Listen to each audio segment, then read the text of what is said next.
Welcome to Krishna academy. நாம இன்னைக்கு கிளாஸ்ல சிலப்பதிகாரம் பார்ட் 2 பார்க்க போறோம். ஓகேவா? பார்ட் 1 பார்க்காதவங்க பார்த்துட்டு வந்துருங்க. லிங்க் டிஸ்கிரிப்ஷன்ல கொடுத்துருக்கேன். அல்லது நம்ம சேனல்ல போயிட்டு பிளேலிஸ்ட்ல டிஎன்பிஎஸ்சி தமிழ் சிலபஸ் வைஸ்னு ஒரு ஹெட்டிங் இருக்கும். அதுக்குள்ள போனீங்கன்னா உங்களுக்கு எல்லா வீடியோஸும் கிடைக்கும். ஓகேவா? ஸோ நம்ம ஆல்ரெடி நியூ புக் பார்த்து முடிச்சிட்டோம். இன்னைக்கு கிளாஸ்ல ஓல்டு புக் பார்க்க போறோம். 12th ஸ்டாண்டர்ட்லயும் 10th ஸ்டாண்டர்ட்லயும் பாடல்கள் இருக்கு. ஓகேவா? நம்ம ஃபர்ஸ்ட் 12th பார்த்துட்டு 10th பார்ப்போம்.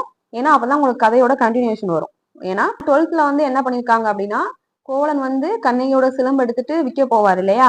அப்ப வந்து பாண்டிய மன்னனோட பொற்கொல்லன் என்ன பண்ணிடுவாரு, கோவலன் வந்து சிலம்ப வந்து திருடிட்டாரு, அதாவது அரசியோட சிலம்ப திருடிட்டாருன்னு பொய் பழி போட்டுட்டு அந்த பொற்கொல்லன் வந்து அந்த சிலம்பு எடுத்து வச்சுக்கிடுவாரு. மன்னர் என்ன பண்ணிடுவாருன்னா, சோ திருடிட்டான்னு நினைச்சிட்டு என்ன பண்ணிடுவாருன்னா கோவலனை கொலை பண்ண சொல்லிடுவாரு. அதை வந்து கண்ணகிட்ட சொல்லுவாங்க. கண்ணகி அப்ப என்ன பண்றாங்க அப்படிங்கறத வந்து 12th ஸ்டாண்டர்ட்ல கொடுத்துருக்காங்க.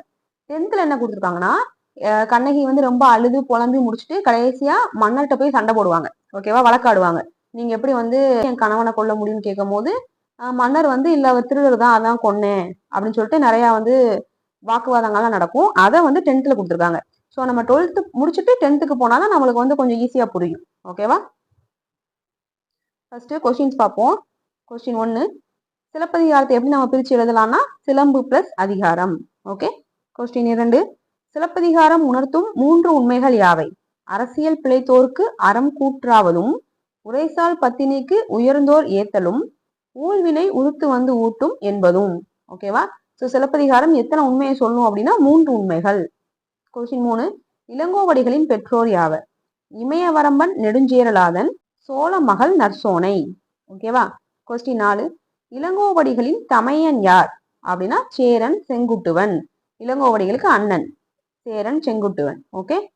கொஸ்டின் 5, சிலப்பதிகாரத்திற்கு உரை எழுதிய பழைய உரை ஆசிரியர்கள் யார் அப்படின்னா அரும்பதங்களுக்கு மட்டும் உரை வழங்கிய அரும்பத உரைக்காரர், விளக்கமாக உரை எழுதிய அடியாருக்கு நல்லார். ஓகேவா? பழைய உரை ஆசிரியர் 2 பேர் இருக்காங்க. ஓகே. கொஸ்டின் 6, சிலப்பதிகாரத்திற்கு உரை எழுதியவர்களில் யாருடைய உரை நூல் முழுமைக்கும் கிடைத்துள்ளது அப்படின்னா நாமும் வெங்கடசாமி நாட்டார். ஓகேவா? கொஸ்டின் 7, சிலப்பதிகாரமும் மணிமேகலையும் இரட்டை காப்பியங்கள் என்று அழைக்கப்பட காரணம் என்ன? மணிமேகலை மேல் உரை பொருள் முற்றிய சிலப்பதிகாரம் முற்றும் என்று சிலப்பதிகாரம் நிறைவு பெறுவதால். ஓகே. சிலப்பதிகாரத்தோட லாஸ்ட் 2 லைன் மணிமேகலை பத்தி எழுதியிருக்கிறதுனால மணிமேகலை வந்து சிலப்பதிகாரத்தின் தொடர்ச்சி அப்படின்னு நம்ம புரிஞ்சுக்கலாம். ஓகேவா? அதனாலதான் இது ரெண்டையும் நம்ம இரட்டை காப்பியங்கள்னு சொல்றோம். கொஸ்டின் 8, நெஞ்சை அள்ளும் சிலம்பு என்று சிலப்பதிகாரத்தை புகழ்ந்தவர் யார்? பாரதியார். கொஸ்டின் 9, தேனிலே ஊறிய செந்தமிழின் சுவை தேரும் சிலப்பதிகாரம் என்று புகழ்ந்தவர் யார் அப்படின்னா கவிமணி தேசிக விநாயகம் பிள்ளை. கொஸ்டின் 10, கண்ணகியின் தந்தை யார்? மாநாயகன். கொஸ்டின் 11, கோவலனின் தந்தை யார் அப்படின்னா மாசாத்துவான். கொஸ்டின் 12, புகார் நகரில் தலைக்கோழி என்று பட்டம் பெற்ற ஆடல் மகள் யார்? மாதவி. நேற்று கிளாஸ்ல பார்த்தோம் இல்லையா? மாதவி எப்படி அரங்கேற்றம் பண்ணாங்க, தலைக்கோள்னா என்னது, எல்லாமே நம்ம டீட்டெயிலா நேற்று கிளாஸ்ல பார்த்தாச்சு. கொஸ்டின் 13, கோவலனுக்கும் மாதவிக்கும் பிறந்தவள் யார்? மணிமேகலை. ஓகேவா? எல்லாருக்கும் கதை தெரியும்னு நினைக்கிறேன். அதாவது கோவலனும் கண்ணகியும் தான் கல்யாணம் பண்ணி வாழ்ந்துட்டு இருப்பாங்க. கொஞ்ச நாளுக்கு அப்புறம் கோவலன் என்ன பண்ணுவார் அப்படின்னா மாதவி மேல ஆசைப்பட்டு என்ன பண்ணிடுவாருன்னா மாதவி கூட வாழ போயிடுவாரு. அப்ப அவங்களுக்கு ஒரு குழந்தை பிறக்கும். அந்த குழந்தைதான் மணிமேகலை. சரியா? அதுக்கப்புறம் மாதவி கூட சண்டை போட்டுட்டு என்ன பண்ணிடுவாரு, திரும்ப கண்ணகிக்கிட்டே வந்துருவாரு. அந்த மாதிரி வரும்போது கோவலன் கையில எந்த பொருளுமே இருக்காது, எல்லாத்தையுமே இழந்திருப்பாரு. சோ திரும்ப பொருள் ஈட்டி நல்லா வாழுவோம் நம்பிதான் அவங்க என்ன செய்வாங்கன்னா மதுரைக்கு போவாங்க. அங்க போய் காசு சிலம்ப விற்க போவாரு. அந்த டைம்ல என்ன பண்ணிடுவாரு, பாண்டிய மன்னன் அவரை கொன்றுவாரு. சரியா? சோ இதுதான் வந்து கதை. கொஸ்டின் 14, கோவலன் ஏன் மாதவியை விட்டு பிரிந்தான் அப்படின்னா இந்திர விழாவின் போது மாதவி பாடிய காணல் வரி பாடலால். மாதவி என்ன செய்யறாங்கன்னா ஒரு பாடல் பாடுறாங்க. அந்த பாடல்ல இருக்கிற ஏதோ விஷயத்த கோவலன் தப்பா புரிஞ்சுட்டு என்ன பண்ணிடுவாருன்னா மாதவியை விட்டு பிரிஞ்சு போயிடுவார். ஓகேவா? கொஸ்டின் 15, கோவலனும் கண்ணகியும் பொருளீட்ட எங்கு சென்றனர்? மதுரைக்கு சென்றனர். கொஸ்டின் 16, கோவலனையும் கண்ணகியையும் மதுரைக்கு அழைத்து சென்றவர் யார்? கவுந்தியடிகள் என்னும் சமண துறவி. கொஸ்டின் 17, கோவலனும் கண்ணகியும் யாருடைய வீட்டில் அடைக்கலப்படுத்தப்பட்டனர் அப்படின்னா மாதரி என்னும் ஆயர் குல பெண்ணிடம். சரியா? ஒரு பாட்டி வீட்டை போய் விட்டுருவாங்க கவுந்தியடிகள். கொஸ்டின் 18, சீரடி சிலம்பின் ஒன்று கொண்டு யான் போய் மாறி வருவன் மயங்காது ஒளிக என்பது யாருடைய கூற்று அப்படின்னா கோவலன். கோவலன் வந்து ஒரு சிலம்பு எடுத்து நினைச்சுவாரு, இந்த வரிகளை கண்ணகிட்ட சொல்லிட்டு கிளம்புவாரு. சரியா? கொஸ்டின் 19, கோவலனை கல்வன் என்று குற்றம் சாட்டியவன் யார் அப்படின்னா பொற்கொல்லன். கொஸ்டின் 20, அவனை கொன்று அச்சிலம்பு கொணர்க இங்கு என்பது யாருடைய கூற்று அப்படின்னா பாண்டிய மன்னனின் கூற்று. அவனை அப்படின்னா கோவலனை. சரியா? கோவலனை கொண்டுட்டு அந்த சிலம்பை கொண்டு வந்துருங்க அப்படின்னு பாண்டிய மன்னன் ஆணை இட்டிருப்பார். கொஸ்டின் 21, கண்ணகியின் கேள்விக்கு எழுந்த வானொலி என்ன கூறியது? ஸோ இந்த மாதிரி கோவலன் இறந்துட்டாருன்னு சொன்னோடனே கண்ணகி என்ன செய்வாங்கன்னா வானத்துல சூரியனை பார்த்து கேட்பாங்க, என்னுடைய கணவன் கல்வனா அப்படின்னு கேட்பாங்க. அப்ப என்ன பதில் கிடைக்கும் கண்ணகிக்கு அப்படின்னா, பெண்ணே, உன் கணவன் கல்வன் அல்லன், அவ்வாறு கூறிய இவ்வூரை தீ உண்ணும். சரியா? அசரீரி ஒலிக்குன்னு சொல்லுவாங்க தெரியுமா? வானத்துல இருந்து ஒரு குரல் கேட்கும், அதுக்கு பேர் தான் அசரீரின்னு சொல்லுவாங்க. அந்த அசரீரி என்ன சொல்லும் அப்படின்னா, உன்னுடைய கணவன் வந்து கல்வன் கிடையாது, இந்த ஊர் வந்து அந்த மாதிரி பொய்ப்பொழி போட்டதுனால இந்த ஊரை வந்து தீ சாப்பிட்ரும் அப்படின்னு அந்த அசரீரி சொல்லும். ஓகேவா? இப்ப பாடல் பார்ப்போம். ஃபர்ஸ்ட் 12th ஸ்டாண்டர்ட்ல இருக்க பாடல் பார்க்க போறோம். பேஜ் நம்பர் 51 இருக்கு. ஊர் சூழ் வரி. ஊர் சூழ் வரி அப்படின்னா கண்ணகிட்ட வந்து சொல்லிட்டாங்க கோவலன் இறந்துட்டாரு அப்படின்னு. அப்ப கண்ணகி என்னெல்லாம் பண்றாங்கிறத ஊர் மக்கள் சுத்தி இருந்து பார்த்துட்டு இருப்பாங்க. சரியா? அதுதான் ஊர் சூழ் வரியில இருக்கும். கண்ணகிக்கு வந்து ஆல்ரெடி வந்து எல்லாம் தப்பா நடக்கிற மாதிரியே ஃபீல் ஆகிட்டு இருக்கும். நம்ம சொல்லுவோம் இல்லையா, சில விஷயங்கள் வந்து அபசகுணமா நடக்குது அப்படின்ட்டு படத்துல எல்லாம் காட்டுவாங்க. ஹீரோக்கு ஏதாவது பிரச்சனை வந்துச்சுன்னா ஹீரோயின் வந்து விளக்கேத்துனாங்கன்னா விளக்கு அணியும், இந்த மாதிரி சில விஷயங்கள்லாம் காட்டிட்டு இருப்பாங்களா. அதே மாதிரி கண்ணகிக்கும் தோணிட்டே இருக்கும் ஏதோ தப்பா நடக்குதுன்னு. அப்ப என்ன பண்ணுவாங்கன்னா அங்க இருக்க எல்லா பொண்ணுங்களும் சேர்ந்து திருமால வந்து கும்பிட்டுட்டு இருப்பாங்க. சரியா? அப்படி கும்பிட்டு வந்து பாடல் பாடிட்டு இருப்பாங்க. அந்த டைம்ல தான் வந்து கோவலன் இறந்துட்டாருன்னு கண்ணகிட்ட சொல்லுவாங்க. அப்ப கண்ணகி என்ன செய்வாங்க அப்படின்னா, என்றனன் வெய்யோன் இளங்கீர் வளைத்தோழி. ஸோ என்ன பண்ணுவாங்கன்னா கண்ணகி வந்து சூரியன் கேட்பாங்க, என்னோட ஹஸ்பண்ட் வந்து கல்வனான்னு கேட்பாங்க. அப்ப சூரியன் வந்து இல்லைன்னு சொல்லிடுவாங்க. சரியா? இளங்கீர் வளைத்தோழி அப்படின்னா வளை அப்படின்னா வளையல்கள். ஓகேவா? வளையல்கள் அணிந்த தோழினை உடைய கண்ணகி நின்றிலல் நின்று சிலம்பொன்று கையேந்தி. நிக்கவே இல்லை தெரிஞ்சோனையும், நிக்காம வேகமா என்ன செய்றாங்க, இன்னொரு சிலம்பம் அவங்க கிட்ட இருக்கும் இல்லையா, அந்த சிலம்ப கையில எடுத்துக்கிட்டு முறையில் அரசன் தன் ஊரிருந்து வாழும் அப்படின்னா முறையில்லாத அரசனோட ஊர்ல வாழ்ற நிறையுடை பத்தினி பெண்டிர்கால் ஈதொன்று அப்படின்னா கண்ணகி என்ன சொல்றாங்கன்னா, முறை தவறி ஆட்சி செய்யற இந்த ஊர்ல வாழ்ற பத்தினி பெண்டிர்களே இத பாருங்க அப்படின்னு சொல்லிட்டு என்ன செய்யறாங்க, அவங்ககிட்ட இருக்கிற இன்னொரு சிலம்ப காட்டுறாங்க. சரியா? ஈதொன்று அப்படின்னா இது இன்னொரு சிலம்பு. பட்டேன் படாத துயரம் அப்படின்னா யாருமே படக்கூடாத துயரத்தை நான் பட்டுட்டேன். படுகாலை உற்றேன் உறாதது உருவனே. படுகாலை அப்படின்னா சாயங்கால நேரம். சாயங்கால நேரத்துல எனக்கு இந்த மாதிரி ஒரு பிரச்சனை வந்துருச்சே, எனக்கு இது ஒரு கஷ்டம் வந்துருச்சேன்னு சொல்லிட்டு கண்ணகி வந்து அழுது புலம்புறாங்க. ஈதொன்று அப்படின்னா இது இன்னொரு சிலம்ப காட்டுறாங்க. கல்வனோ அல்லன் கணவன். சோ என் கணவன் வந்து கல்வன் கிடையாது. சரியா? என் கால் சிலம்பு கொல்லும் விலை பொருட்டார் கொன்றாரே ஈதொன்று. என் கால் சிலம்பு கொல்லும் அப்படின்னா சிலம்ப கொடுத்தா திரும்ப காசு கொடுக்கணும் இல்லையா பொற்கொல்லன் வந்து, அந்த காசு கொடுக்கறதுக்கு பதிலா அவங்க என்ன செஞ்சுட்டாங்க, என் கணவனை வந்து கல்வன்னு சொல்லி கொன்னுட்டாங்க அப்படின்னு கண்ணகி சொல்றாங்க. சரியா? மாதர் தகைய மடவார் கண் முன்னரே. மாதர் தகைய மடவார்னா யாருன்னா, அதாவது கணவன் வந்து மனைவியை வந்து ரொம்ப பாசமா வச்சுப்பாங்க இல்லையா, அந்த மாதிரி பெண்களுக்கு முன்னாடி காதர் கணவனை காண்பனே ஈதொன்று. சோ அந்த மாதிரி கணவனால் நேசிக்கப்படக்கூடிய பெண்களுக்கு முன்னாடி நான் என்னுடைய காதல் கணவனை காண்பேன் அப்படின்னு கண்ணகி சொல்றாங்க. சரியா? காதல் கணவனை கண்டால் அவன் வாயில் தீதரு நல்லுரை கேட்பனே. அப்படி என்னுடைய கணவனை நான் பார்க்கும்போது என்ன செய்வேன்னா அவர் வாயால நிறைய நல்ல சொற்களை கூற கேட்பேன். சரியா? தீதரு நல்லுரை கேளாதொழிவேனேல் நோதக்க செய்தால் என்று எல்லல் இது ஒன்று. அந்த மாதிரி என் கணவரின் வாயால் நல்ல சொற்களை என்னால கேட்க முடியலன்னா நான் வந்து கெட்டவ, நான் தப்பு பண்ணவன், நீங்க என்னை திட்டலாம் அப்படின்னு கண்ணகி வந்து என்ன செய்யறாங்க, அழுது புலம்புறாங்க. ஓகேவா? இப்பாடலின் பொருள் என்னன்னா, கண்ணகி வெய்யோனிடம் கல்வனோ என் கணவன் என்று கேட்டாள். அப்ப வெய்யோன் என்ன சொன்னாங்க, காய்கதிர் செல்வன் உன் கணவன் கல்வன் அல்லன் என்றான். அறுத்து உருவாக்கப்பட்ட வளையல்களை அணிந்த தோள்களை உடைய கண்ணகி அவ்விடத்தில் நிற்காமல் தன்னிடம் எஞ்சியிருந்த சிலம்பு ஒன்றை கையில் ஏந்தி, முறைமை இல்லாத அரசனின் ஊரில் வாழும் கற்புடைய பத்தினி பெண்களே, இந்த சிலம்பை பாருங்கள், இது அந்த சிலம்புடன் உள்ள இன்னொன்று, இதனை பாருங்கள் என்றாள். இம்மாலை வேளையில் பிறர் எவரும் படாத துன்பத்தை பட்டேன், பிறர் அடையாத நிலையை அடைந்தேன், இது ஒன்று என்றாள். என் கணவன் கள்வனே அல்லன், என் கால் சிலம்பை விலை கொடுக்காமல் பறிப்பதற்காக அவனை கொன்றாரே, இது ஒன்று என்று கண்ணகி கூறினாள். தம் கணவரின் காதலுக்கு தகுந்த பெண்களின் கண் முன்னாலேயே அன்பு நிறைந்த என் கணவனை உயிரோடு காண்பேன் என்றாள். என் கணவனை அவ்வாறு கண்டால் அவன் வாய்மொழியாக கூறும் குற்றமற்ற இனிய சொற்களை கேட்பேன் என்றாள். அவ்வாறு குற்றமற்ற நல்ல மொழிகளை அவன் வாயிலிருந்து கேளாமல் இருந்தேனானால் பிறருக்கு துன்பம் தரும் செயல்களை செய்தாள் இவள் என்று என்னை இகழுங்கள் என்றாள் கண்ணகி. சரியா? கண்ணகி ஆக்சுவலி கோவலன் இறந்துட்டாங்கிற உண்மையை ஏத்துக்க முடியாம கஷ்டத்துல புலம்பிட்டு இருக்காங்க. ஓகேவா? சொல்லும் பொருளும். வெய்யோன் கதிரவன், ஈர்வலை அறுத்து செய்ய பெற்ற வளையல், இலங்கு ஒளிருகின்ற தோழி தோலை உடைய கண்ணகி, முறை நீதி, நிறை கற்பு, ஈதொன்று இஃது அச்சிலம்பின் மற்றொன்று, படுகொலை மாலை காலம், உறாதது பிறர் அடையாத துன்பம், உற்றேன் யான் அடைந்தேன், ஈதொன்று இஃது என் வினை பயனால் உற்ற ஒரு துன்பம், விலை பொருட்டு உரிய விலை கொடாது தாம் கவர்ந்து கொள்ளும் பொருட்டு, ஈதொன்று இது ஓர் புதுமை. ஸோ ஈதொன்றுக்கு வேற வேற அர்த்தங்கள் கொடுத்துருக்காங்க. சரியா? ஸோ அந்த பாடலை பொறுத்து ஈதொன்றுங்கிற வார்த்தைக்கு அர்த்தங்களும் மாறுது. சரியா? ஃபர்ஸ்ட் பாருங்க, ஈதொன்றுனா இஃது அச்சிலம்பின் மற்றொன்று. அடுத்த ஈதொன்றுக்கு என்ன சொன்னாங்க? வினை பயனால் உற்ற துன்பம். இப்ப இருக்கிற ஈதொன்றுல இது ஓர் புதுமை. சரியா? ஸோ ஈதொன்று மேக்சிமம் கேட்க மாட்டாங்க.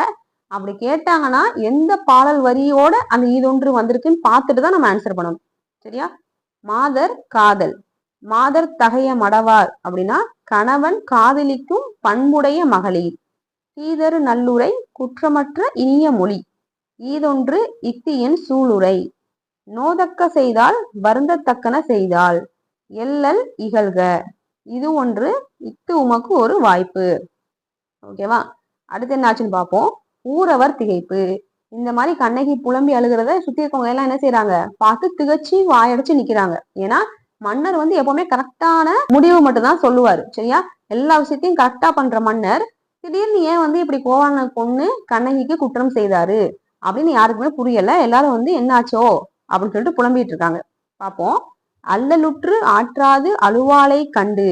அல்லலுற்று அப்படின்னா யாரு? கண்ணகி. அவங்கள தேத்த முடியாம அழுகிறவங்கள பார்த்து என்ன செய்யறாங்களாம்?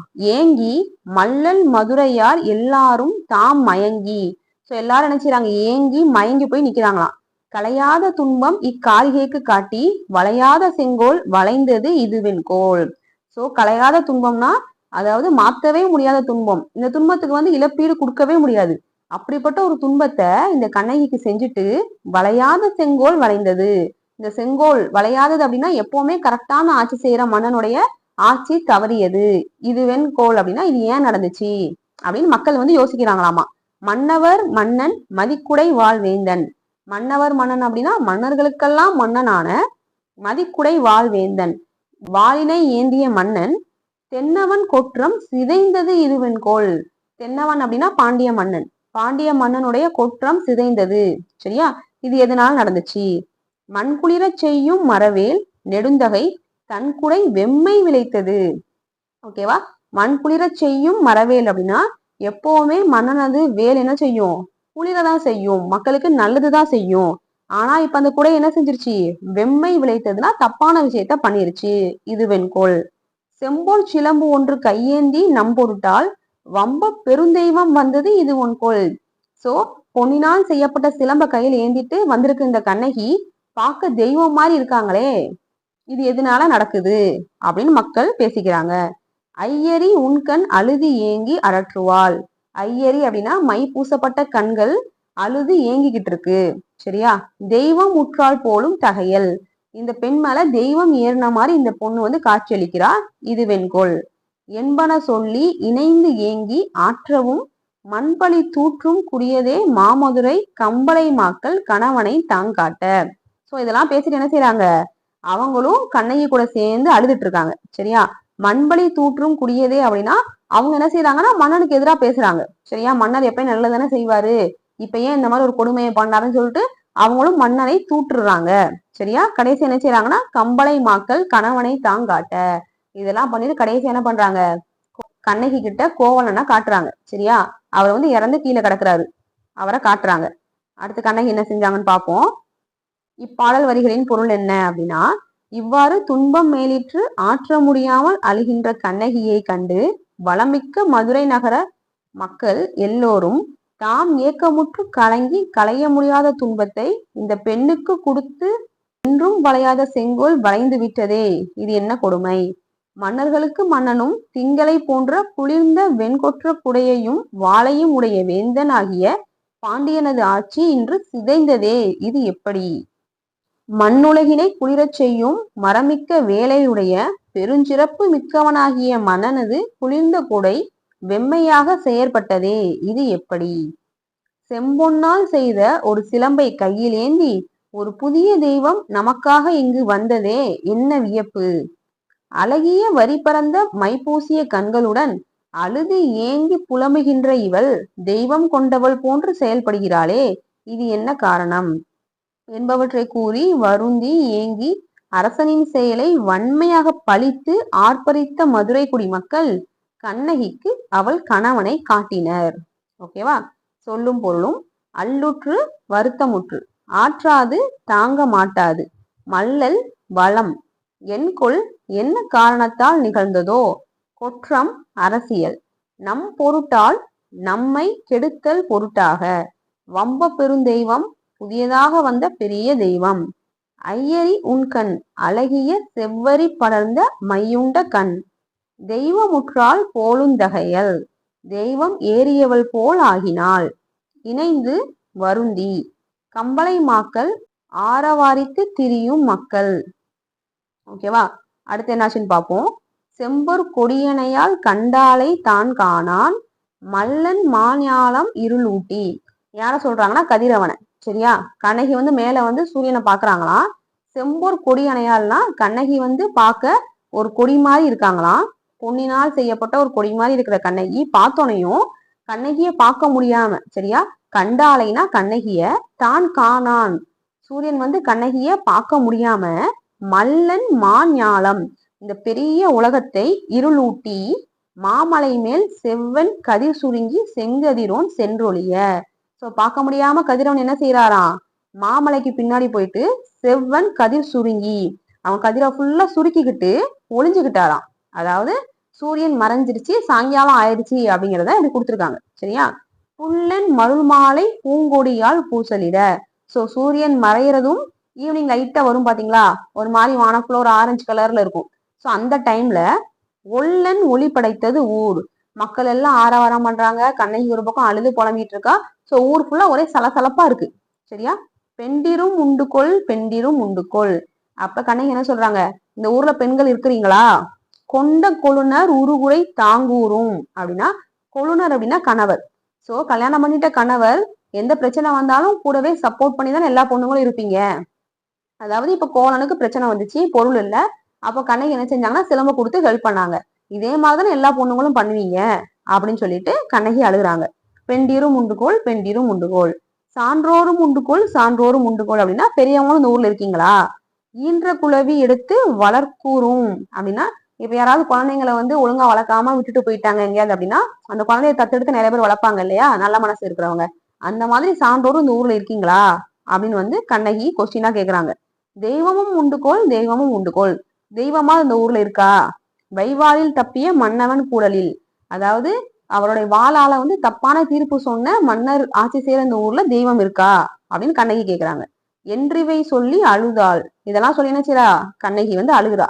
கணவன் தன் பொன் துஞ்சி மார்பம் பொருந்த தழுவி கொள்ள, கணவருடைய மார்பை அப்படியே தழுவிக்கிறாங்களாம். சரியா? அதாவது கெட்டி பிடிச்சு அழுகுறாங்க, என்ன செய்யன்னு தெரியாம. சரியா? நின்றான் எழுந்து. அப்ப என்ன செய்யறான், கோவலன் எந்திரிச்சு நிக்கிறாராம். கண்ணகிக்கு அப்படி தெரியுது பாக்க. நின்றான் எழுந்து நிறைமதி வான்முகம் கன்றியது. கோவலன் என்ன சொல்றாராம், உன்னுடைய முகம் வான்மதி மாதிரி பொலிவோட இருக்கும், ஆனா அது இப்ப கன்றியது. கன்றியது அப்படின்னா அழுது அழுது ஏங்கி வீங்கிரும் பாத்தீங்களா, அந்த மாதிரி மாறிடுச்சுன்னு சொல்லிட்டு என்ன சொல்றாராம், கண்ணீர் கையான் மாற்ற, கண்ணகியோட கண்ணீரை கையால துடைக்கிறாராம் கோவலன். சரியா? அழுதேங்கி நிலத்தில் வீழ்ந்து ஆயிலையால் தன் கணவன். சோ அப்ப கண்ணகி என்ன செய்யறா, அழுது ஏங்கி கீழே நிலத்துல அழுகுறா. அழுதுட்டு தன் கணவன் தொழுதகைய திருந்தடியை துணை வளைக்கை யார் பற்ற. அப்ப என்ன செய்யறான் கண்ணகி, கோவலன் எந்திரிச்சு நிக்கிறாரு இல்லையா, அவருடைய காலை வந்து பிடிச்சிட்டு அழுகுறாளாம். சரியா? பழுது ஒளிந்து எழுந்திருந்தான் பல்லமரர் குலாத்துள்ளான். பழுது ஒளிந்து அப்படின்னா எந்த பிரச்சனையும் இல்லாம கடைசி என்ன பண்றாரு, கோவலன் வந்து அமரருக்குள்ள ஒருத்தரா மாறிட்டாரு. அதாவது தேவர் உலகத்துக்கு போயிட்டாராம். தேவர்களில் ஒருவரா வந்து கோவலன் மாறிட்டாரு அப்படின்னு கண்ணகி சொல்றா. அதாவது கண்ணகிக்கு அப்படி தெரியுது போல பாக்குறதுக்கு, அவர் இறந்துதான் கிடக்குறாரு, ஆனா அவரோட ஆத்மா வந்து போய் தேவர்களோட கலந்துட்ட மாதிரி கண்ணகி நினைச்சுக்கிறாங்க. சரியா? இப்பாடலின் பொருள் என்ன அப்படின்னா, தன்னை கண்ட சிவந்த பொன்னால் செய்த கொடி போன்ற கண்ணகியை காணப்பெறாதவனாய் வளம் நிறைந்த பெரிய உலகுக்கு இருளை ஊட்டி பெரிய கரிய மலையின் மேல் சிவந்த தன் கதிர் கற்றைகளை சுருக்கி கொண்டு கதிரவன் மறைந்தான். மாலை பொழுதில் மறையும் கதிரவனோடு பூசலிடுகின்ற அந்த வேளையில் கோவலன் கொலையுண்டதால் கண்ணகி மக்களிடம் உருவாக்கிய உணர்வுகளால் மாநகரில் பெரும் சலசலப்பு உருவானது. இந்த கூடல் நகரில் தன்னுடைய கணவர்களுக்காக பழிகளையும் துன்பங்களையும் தாங்கிக் கொள்ளும் பெண்களும் இருக்கிறீர்களா என்று கண்ணகி கேட்டாள். பிறரீன்ற குழந்தையை எடுத்து வளர்க்கும் சான்றோர்கள் இருக்கிறீர்களா என்றும் கண்ணகி கேட்டாள். கூறிய வாளால் கொடிய குற்றத்தை செய்த பாண்டியனின் கூடலில் தெய்வமும் இருக்கிறதா என்று இவற்றை சொல்லி அழுகின்ற கண்ணகி தன் கணவனுடைய மார்பை இறுக தழுவி கொள்ளவும் கோவலன் உயிர் பெற்று எழுந்து நின்று நிறைமதி போன்ற வெண்மையான முகம் கன்றியது என்று கூறி அவள் கண்ணீரை கையால் துடைத்தான். அப்பொழுது கண்ணகி புலம்பி ஏங்கி நிலத்தில் வீழ்ந்து தன் கணவனின் கால்களை இரு கரங்களாலும் பற்றினாள். அவ்வளவில் அவன் குற்றமற்றவனாக பல தேவர்களின் குழுவில் இருப்பதை கண்டாள். சரியா? சோ பாவம் கண்ணகி இல்ல, அவனால் பாவம் கோவலன் வந்து கண்ணகி கூடவே இருக்கல, மாதவி கூட இருந்தாரு. அப்பதான் மாதவிட்டு இருந்து பிரிஞ்சுட்டு வந்து புதுசா ஒரு லைஃபை ஸ்டார்ட் பண்ணலான்னு மதுரைக்கு வந்தாங்க. அன்னாரம் பார்த்து கோவலனை கொண்டுட்டாங்க. பாவம் தான். சொல்லும் பொருளும் பார்ப்போம். புல்லன் மருள் மாலை அப்படின்னா ஒளி மழுங்கி தோன்றும் மாலை. பூசலிட அழுது புலம்பி அரற்ற கொழுனர் கணவர். வைவாள் கூறிய வாள். தப்பிய தவறிய. வான்முகம் ஒளி பொருந்திய முகம். கன்றியது கன்றி போயிற்று. மாற்ற துடைக்க. பழுது உடல். இலக்கண குறிப்பு பார்ப்போம். ஈர்வலை வினைத்தொகை. கையேந்தி ஏழாம் வேற்றுமை தொகை. காற்சிலம்பு ஏழாம் வேற்றுமை உருவும் பயனும் உடன் தொக்க தொகை. நல்லுரை பண்பு தொகை. எல்லல் அல்லீற்று வியங்கோல் வினைமுற்று. நெடுந்தகை தன்குடை செங்கோல். பண்பு தொகைகள். பொற்சிலம்பு மூன்றாம் வேற்றுமை உருவும் பயனும் உடன் தொக்க தொகை. உண்கண் வினைத்தொகை. கொல் இறைச்சொல் ஐயப்பொருளில் வந்தது. தூற்றும் குடி செய்யும் என்னும் வாய்ப்பாட்டு பெயரச்சம். மாமதுரை மல்லல் மதுரை உருச்சொற்றொடர்கள். காணான் எதிர்மறை ஆண்பால் வினைமுற்று. மாஞாலம் மாமலை உருச்சொற்றொடர்கள். ஒளிப்ப செயவன் வாய்ப்பாட்டு வினையச்சம். ஈன்ற குளவி இறந்த கால பெயரச்சம். தாங்குரு வளர்க்குரு இன்னிசை அளபெடைகள். வைவால் உருச்சொற்றொடர். தளி ஈ சொல்லிசை அளபடை. நிறைமதி வினைத்தொகை. வளைக்கை இரண்டாம் வேற்றுமை உருவும் பயனும் உடன் தொக்க தொகை. ஓகே, ஸோ இவ்வளவு நேரம் வந்து கண்ணகி எப்படிலாம் கஷ்டப்பட்டாங்கன்னு பார்த்தோம். இதுக்கப்புறம் கண்ணகி வந்து பாண்டிய மன்னன்ட்ட போய் என்ன பேசுறாங்கன்னு பார்க்க போறோம். சரியா? அதை வந்து 10th ஸ்டாண்டர்ட்ல இயல் 2ல கொடுத்துருக்காங்க. அதுக்கு முன்னாடி கொஞ்சம் கொஸ்டின்ஸ் பார்த்துருவோம். ஐம்பெரும் காப்பியங்கள் யாவை? சிலப்பதிகாரம், மணிமேகலை, சீவக சிந்தாமணி, வளையாபதி, குண்டலகேசி. சரியா? இரட்டை காப்பியங்கள் என்று அழைக்கப்படுபவை யாவைனா சிலப்பதிகாரம், மணிமேகலை. சில கொஸ்டின் ரிப்பீட்டடா இருக்கும், நல்லதுதான், நமக்கு நல்ல மனப்பாடமாகும். கொஸ்டின் 3, கோவலனின் தந்தை பேர் என்னன்னா மாசாத்துவான். கொஸ்டின் 4, கண்ணகியின் தந்தை பேர் என்ன? மா நாயகன். கொஸ்டின் 5, கோவலன் கண்ணகியை விட்டு பிரிந்து யாருடன் வாழ்ந்தான்? ஆடலரசி மாதவியுடன். கொஸ்டின் 6, மாதவி காணல் வரி பாடலை எந்த விழாவில் பாடினாள்? இந்திர விழாவில். கொஸ்டின் 7, கோவலன் வணிகம் செய்து பொருளீட்ட கண்ணகியுடன் எங்கு சென்றான்? மதுரைக்கு சென்றான். கொஸ்டின் 8, கோவலன் கண்ணகிக்கு வழித்துணையாக வந்தவர் யார்? கவுந்தியடிகள். கொஸ்டின் 9, கவுந்தியடிகள் எந்த மதத்தை சேர்ந்த துறவி? சமண மதம். கொஸ்டின் 10, கோவலனும் கண்ணகியும் மதுரையில் யாரிடம் அடைக்கலம் இருந்தனர்? மாதரி என்னும் மூதாட்டியிடம். கொஸ்டின் 11, கோவலன் எதனை விற்க மதுரை கடைவீதிக்கு சென்றான்? கால் சிலம்பு. கொஸ்டின் 12, கண்ணகியின் கால் சிலம்பில் உள்ள பரல்கள் எது? மாணிக்க பரல்கள். கொஸ்டின் 13, கோவலன் மீது பொய்யான பழியை சுமத்தியவர் யார்? பாண்டிய மன்னனின் பொற்கொல்லன். கொஸ்டின் 14. கோவலன் கொல்லப்பட்ட செய்தியை யாரின் மூலம் கண்ணகி அறிந்தாள்? மாதரி என்னும் மூதாட்டியின் மூலம். கொஸ்டின் 15. புதிய மலையின் தலைவன் யார்? பாண்டிய மன்னன். கொஸ்டின் 16. புறாவின் துன்பத்தை போக்கிய மன்னன் யார்? சிபி மன்னன். கொஸ்டின் 17. பசுவின் துயர் போக்க தன் மகனை தேர் சக்கரத்தில் இட்டு கொன்ற மன்னன் யார்? மனுநீதி சோழன். கொஸ்டின் 18. கண்ணகி பிறந்த ஊர் எது? புகார் நகரம். கொஸ்டின் 19. கல்வனை கொலை செய்தல் கொடுங்கோல் என்று கூறியவர் யார்? பாண்டிய மன்னன். இதெல்லாம் பின்னாடி பாடல்கள்ல பார்ப்போம். கொஸ்டின் 20. பாண்டிய மன்னனின் மனைவி யார்? கோப்பெருந்தேவி. கொஸ்டின் 21. கோப்பெருந்தேவியின் சிலம்பில் உள்ள பரல்கள் எது? முத்து பரல்கள். கொஸ்டின் 22. நானோ அரசன் நானே கல்வன் என்று கூறியவர் யார்? பாண்டிய மன்னன். கொஸ்டின் 23. கணவனை இழந்த மகளிருக்கு எவ்விதத்திலும் ஆறுதல் கூற இயலாது என்று கூறியவர் யார்? கோப்பெருந்தேவி. கொஸ்டின் 24. தேரா மன்னா செப்புவதுடையேன் என்று கூறியவர் யார்? கண்ணகி. கொஸ்டின் 25. சிலப்பதிகாரத்தின் ஆசிரியர் யார்? இளங்கோவடிகள். இளங்கோவடிகள் எந்த நாட்டை சேர்ந்தவர்? சேர நாடு. இளங்கோவடிகளின் தந்தை பேர் என்ன? இமயவரம்பன் நெடுஞ்சேரலாதன். தாய் பேர் என்ன? நற்சோனை. இளங்கோவடிகளின் தமையனின் பேர் என்ன? சேரன் செங்குட்டுவன். இளையவரான இளங்கோவை நாடாழ்வார் என்று கூறியவர் யார்? கணியன். இது என்ன அப்படின்னா, சேரன் செங்குட்டுவன் தான் அண்ணன், இளங்கோவடிகள் தம்பி தான். ஆனா கணியன் என்ன சொல்லிடுவாரு அப்படின்னா, கணியன் தான் ஜோசியக்காரர், சரியா? அவர் என்ன சொல்லுவார்னா, கட்டப்படி பார்த்தோம்னா இளங்கோவடிகள் தான்ப்பா நாடாழ்வார் அப்படின்னு சொல்லிடுவாரு.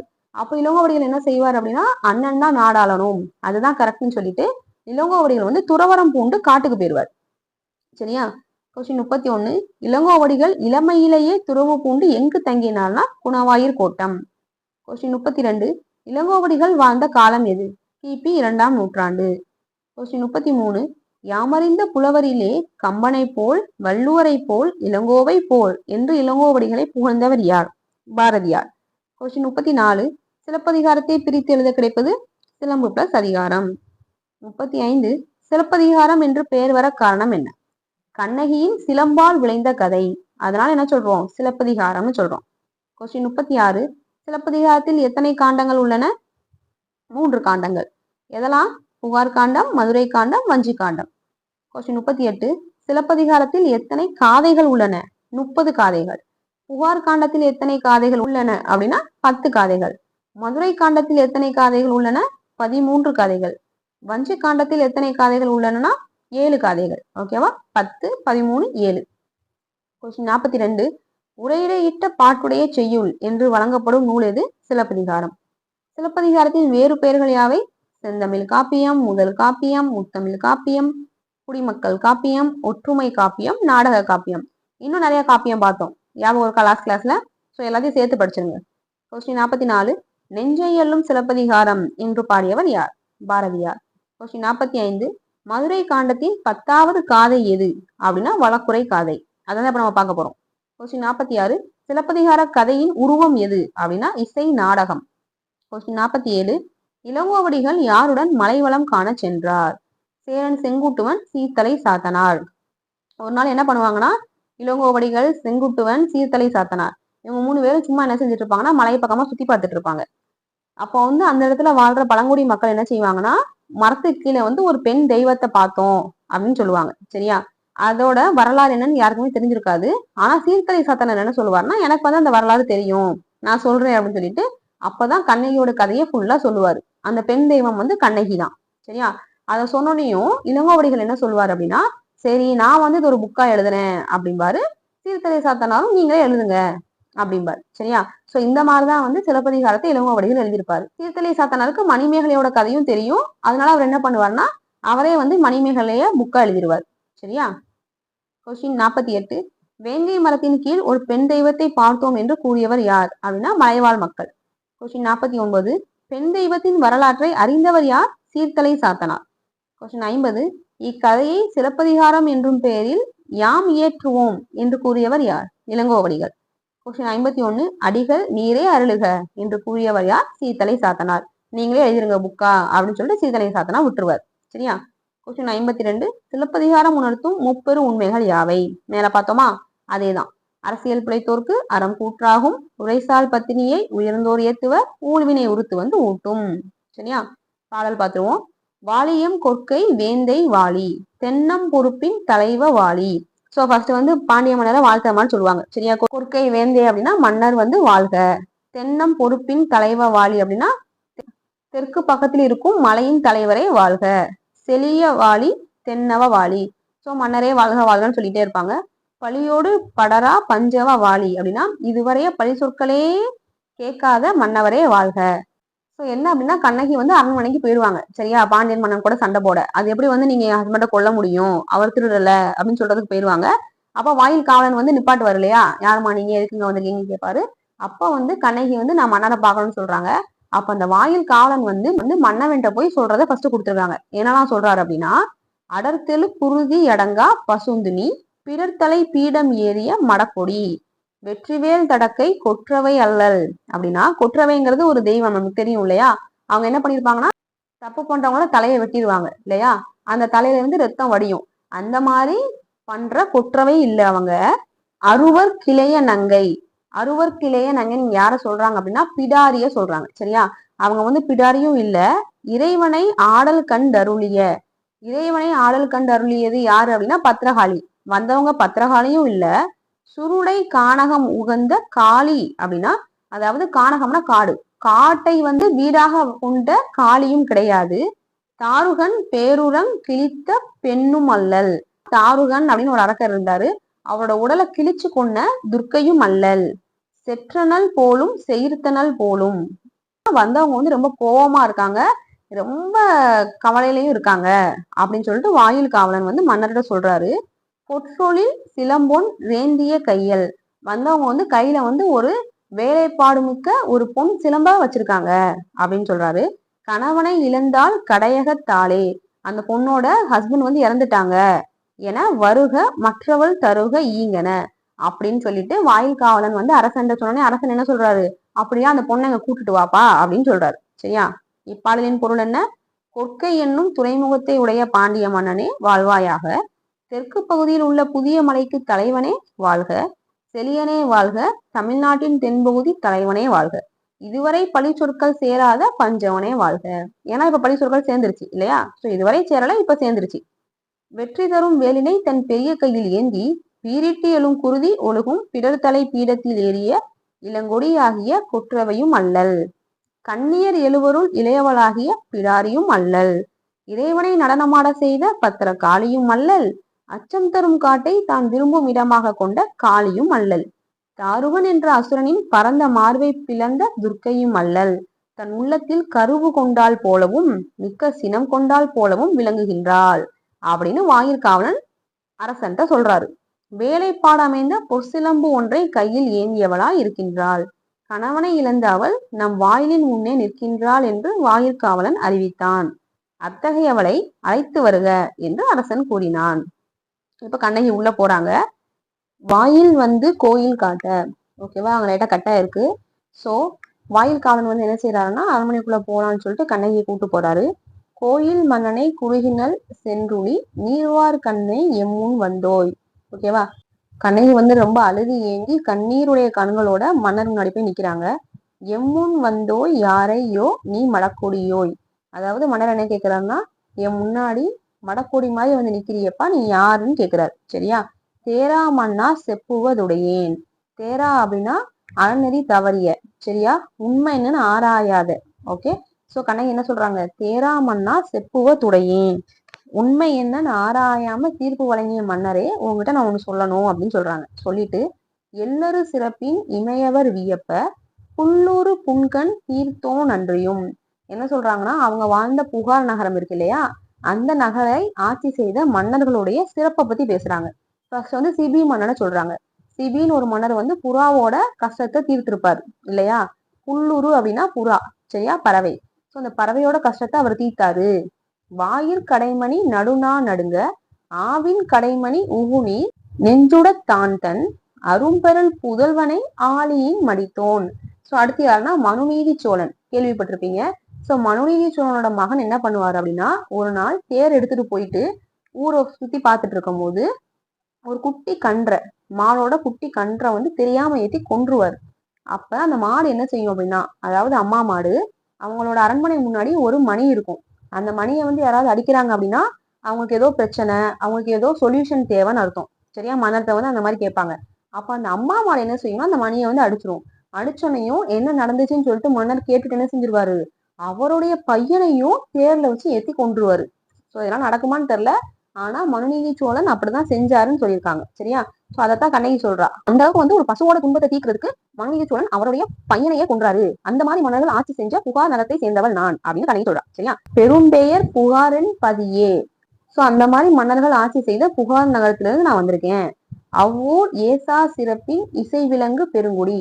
சோ அந்த ஊர்ல எந்தவித பழிச்சொல்களும் இல்லாத பெரிய குடியை சேர்ந்த மாசாத்து வாணிகன் மகனை யாகி. மாசாத்துவன் யாரு? கோவலனுடைய அப்பா இல்லையா?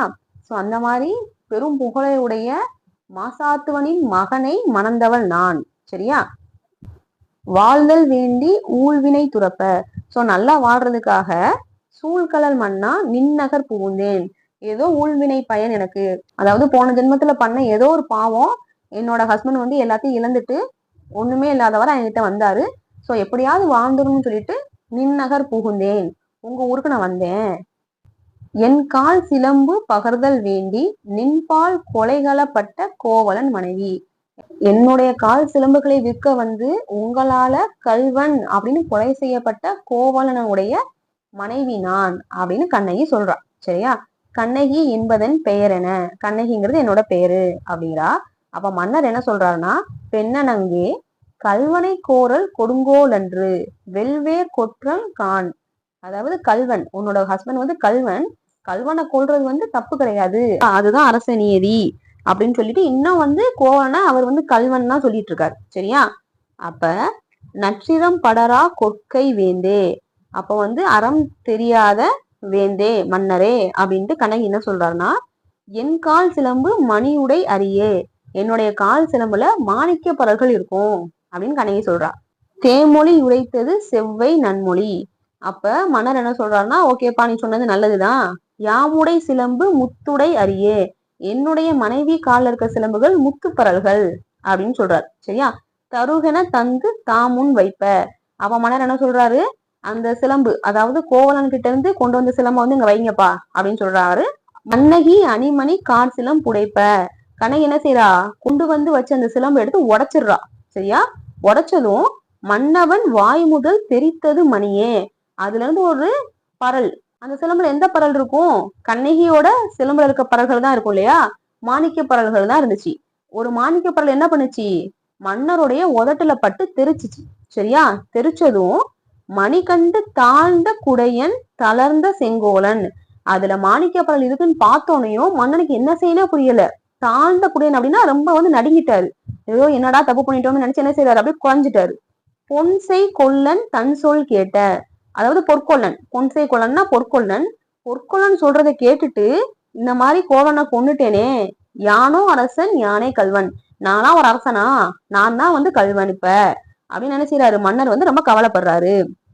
மண்பதை காக்கும் தென்புலங்காவல் என் முதற் பிழைத்தது கெடுகவென் ஆயுளன. அதாவது மக்களை வந்து எங்களுடைய அரசாட்சி நல்லபடியா காத்துட்டு வந்துச்சு இவ்வளவு நாளா, ஆனா என்னிலிருந்து, அதாவது நான் தப்பு பண்ணிட்டேன், என்னிலிருந்து இந்த அரசாட்சி வந்து தப்பு பண்ணிருச்சு அப்படின்னு சொல்லிட்டு மன்னர் கவலைப்படுறாரு. மன்னவன் மயங்கி வீழ் தனனே தென்னவன் கோப்பெரும் தேவி. ஓகேவா? சோ இதெல்லாம் பேசி கவலைப்பட்டு என்ன செஞ்சிடறாரு, மன்னர் அங்கேயே மயங்கி விழுந்து இறந்துடுறாரு. சரியா?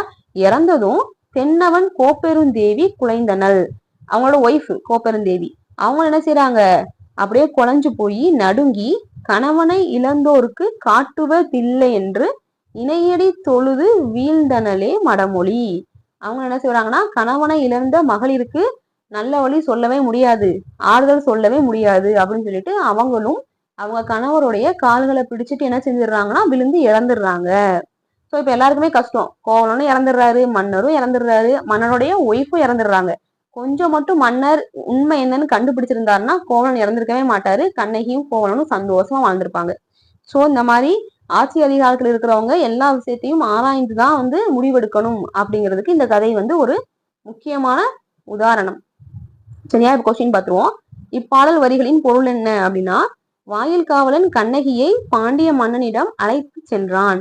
மன்னன் கண்ணகியை நோக்கி, இளமையான கொடி போன்றவளே, நீர் ஒழுகும் கண்களுடன் எம்முன் வந்து நிற்கும் நீ யார் என வினவினான். கண்ணகி மன்னனை நோக்கி, ஆராய்ந்து அறிந்து நீதி வழங்காத மன்னனே, உன்னிடம் கூறுவது ஒன்று உண்டு என்று உரைக்கத் தொடங்கினாள். புறாவின் துன்பத்தை போக்கிய சிபி மன்னனும் தன் அரண்மனை மணி ஒலித்ததை கேட்டு பசுவின் துயரை அறிந்து தன் ஒப்பற்ற மகனையே தேர் சக்கரத்தில் இட்டு கொன்ற மனுநீதி சோழனும் வாழ்ந்த பெரும் புகழை உடைய புகார் நகரமே யான் பிறந்த ஊர் என்றாள் கண்ணகி. அப்புகார் நகரில் பழியில்லாத சிறப்பினை உடைய புகழ்மிக்க குடியில் தோன்றிய மாசாத்துவன் மகனை மனம் புரிந்தேன். வீரக்கலல் அணிந்த மன்னனே, ஊழ்வினை பயனால் வாழ்வதற்கு நின் மதுரை நகரத்துக்கு வந்து என் கால் சிலம்பினை விற்க முயன்று உன்னால் கொலை செய்யப்பட்ட கோவலன் மனைவி நான். கண்ணகி என்பது என் பெயர் என்றாள் கண்ணகி. பாண்டிய மன்னன் கண்ணகியிடம், கல்வனை கொலை செய்தல் கொடுங்கோல் அன்று, அதுவே அரச நீதி என்றான். அதற்கு கண்ணகி, அறநெறியில் செல்லாத அரசனே, என் கால் சிலம்பு மாணிக்க பரல்களை கொண்டது என்றாள். அதற்கு அரசன், நீ கூறியது நல்லதே, எம்முடைய சிலம்பின் பரல்கள் முத்துக்களே என்றான். ஏன்னா பாண்டிய நகரம் இல்லையா, சோ அங்க முத்து தான் அதிகமா இருக்கும். சோ அரசியோட கால் சிலம்புல முத்து பரல்கள் தான் இருந்துச்சு. ஓகேவா? கோவலனிடமிருந்து கைப்பற்றிய சிலம்பை கொண்டு வர செய்து அவள் முன் வைத்தான். வைத்த சிலம்பை கண்ணகி எடுத்து ஓங்கி உடைத்தாள்.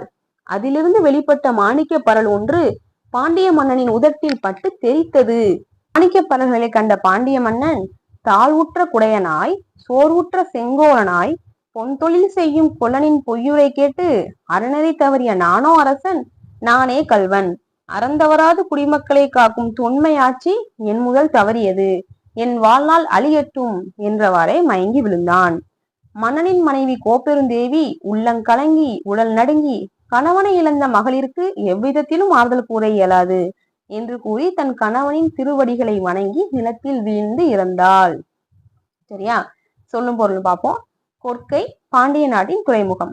தென்னம் பொறுப்பு தென்பகுதியில் உள்ள பொதிய மலை. பழியோடு படரா மரநெறியில் செல்லாத அடர்ந்து எழு குருதி வெட்டப்பட்ட இடத்தினின்று பீரிட்டு எழும் செந்நீர். பசுந்துணி பசிய துண்டம். தடக்கை நீண்ட கைகள். அறுவருக்கு இளைய நங்கை 7 கண்ணியருள் இளையவளாகிய பிடாரி.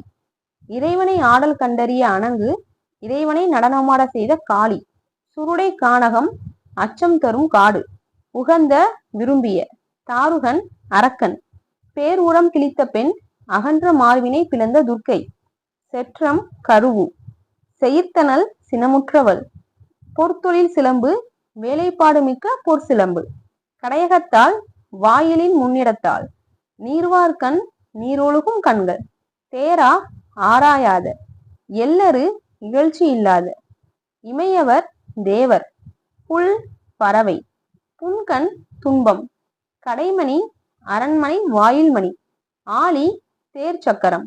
ஏசா பழியில்லா. கோரல் கொள்ளுதல். கொற்றம் அரச நீதி. நற்றிரம் அறநெறி. படரா செல்லாத. இலக்கண குறிப்பு பார்ப்போம். மடக்கொடி அன்மொழி தொகை. படரா பஞ்சவர் அடங்கா பசுந்துணி தேரா மன்னா ஏசா சிறப்பின். இதெல்லாமே ஈறுகட்ட எதிர்மறை பெயரச்சங்கள். தடக்கை உருச்சொற்றொடர். புன்கண் பெரும்பெயர் அரும்பெறல் பெருங்குடி கடுங்கோல் செங்கோலன் நன்மொழி. இது எல்லாமே பண்பு தொகைகள். உகுநீர் சுல்கலல் செய்கொள்ளன் இதெல்லாம் வினைத்தொகைகள். அவ்வூர் செய்மை சுட்டு. வாழ்தல் தொழிற்பெயர். என்கால் என் பெயர் நின்னகர் என்பதி இதெல்லாம் 6ஆம் வேற்றுமை தொகைகள். புகுந்து வினையச்சம். தாழ்ந்த தளர்ந்த பெயரச்சங்கள். வருக தருக கெடுக இதெல்லாம் வியங்கோல் வினைமுற்றுகள். சரியா? சோ இதோட நம்ம சிலப்பதிகாரத்தோட பாடல்கள் ஃபுல்லா முடிச்சாச்சு. நெக்ஸ்ட் கிளாஸ்ல அவுட் ஆஃப் புக் கொஸ்டினும் ப்ரீவியஸ் இயர் கொஸ்டின் ஃபுல்லா பார்த்துட்டோம் அப்படின்னா சிலப்பதிகாரத்தை மொத்தமா முடிச்சிடலாம். ஓகேவா? சோ வீடியோல இருக்கிற பாடல்கள் எல்லாம் நல்லா புரிஞ்சிருக்கும் நம்புறேன். பாடல்கள் ரொம்ப சிம்பிளா தான் இருக்கு. அர்த்தம் புரிஞ்சிச்சுன்னா எப்படி கேட்டாலும் நம்ம ஆன்சர் பண்ணிடலாம். சரியா? நெக்ஸ்ட் வீடியோல பார்ப்போம். தேங்க்யூ.